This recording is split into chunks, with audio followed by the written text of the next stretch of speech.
Hello, everyone. I'm doing this letter on a formal grievance and demand for congressional record. This is Navy Vet ET2. The letter is to constitutional abuses by the executive branch and demand for accountability. The two honorable members of Congress, I submit this letter to express my profound disgust regarding the ongoing tactics of U.S. Immigration and Customs Enforcement, ICE, and U.S. Customs and Border Protection, CBP. I demand that this statement be read on the House floor and entered into the permanent record, congressional record, to serve as a witness to the current erosion of American civil liberties.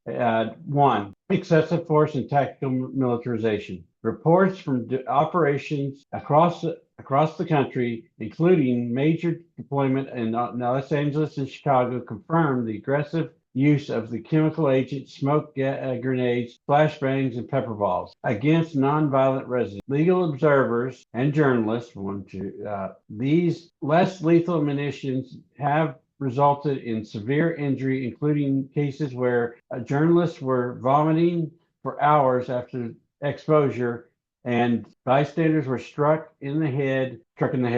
That's way against all the rules. The militarization of these agencies has transformed America's neighborhoods into conflict zones, violating the basic principle that law enforcement exists to protect, not terrorize. Retaliation and agitator database. Border czar Tom Homan has publicly threatened to create a database for agitators, individuals exercising their First Amendment right to protest, to be shared with their employers and social circles. This is a blatant attempt to state-sponsored doxing and workplace retaliation designated to chill free speech. Furthermore, agents have been documented physically assaulting individuals, filming their actions, and breaking cell phones to prevent these recordings from potentially illegalities. Three, the death of Alex Peretti, an ICU nurse and a U.S. citizen of Minneapolis, highlights the deadly consequences of these tactics. While federal officials claim Peretti was armed and had no ID, eyewitnesses and video evidence suggest that he was simply documenting the scene with a phone before being attacked. The subsequent loss of evidence and the discrepancy regarding the identification following a pattern of obfuscation that can not be ignored. Following the party line is not a valid legal defense for the deprivation of life without due process.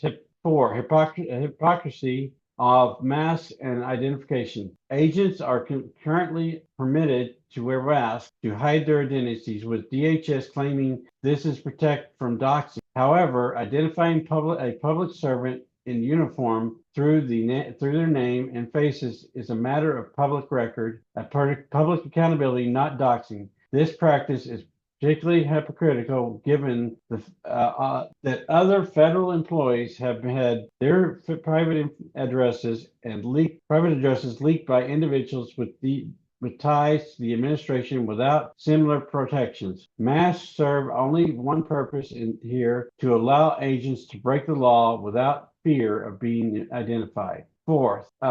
The Fourth Amendment and leaked memos. A leaked internal memo revealed in January 2026 confirmed that ICE leadership has instructed agents that they may enter private residence without judicial warrants, using only administrative forms. This is flagrant violation of the Fourth Amendment. The home is an apex of privacy in the United States, and no administrative order can override the requirements of the judge's signature. Six, demands for removal and prosecution. The Operation Midway Blitz and subsequent crackdowns have occurred under the direct authority of Secretary Kristi Noem, Border Czar Tom Homan. I call for the immediate impeachment and removal for Kristi Noem for her role in the directives, warrantless arrest, and obstruction of congressional oversight. Two, the referral of evidence to local law enforcement for the prosecution of individual agents who have engaged in assault and obstruct or destruction of property. 3. The immediate release of Jeffrey Epstein's files in their entirety as mandated by the Epstein File Transparency Act, which the Department of Justice is currently slow walking. Signed, Disabled Navy Veteran, John Disabled Navy Veteran, the Black 40 official, Task Force Butler, Common Defense, Progressive Democrats of America. If anybody wants to add more, they can let me know and I will put them on there. But this is the letter I've written. At the end, there are sources so you can verify the information. Thank you for listening. Thank you for taking the time to listen. And like, share, follow, subscribe. And remember, you are loved no matter what you do. Thank you and goodbye.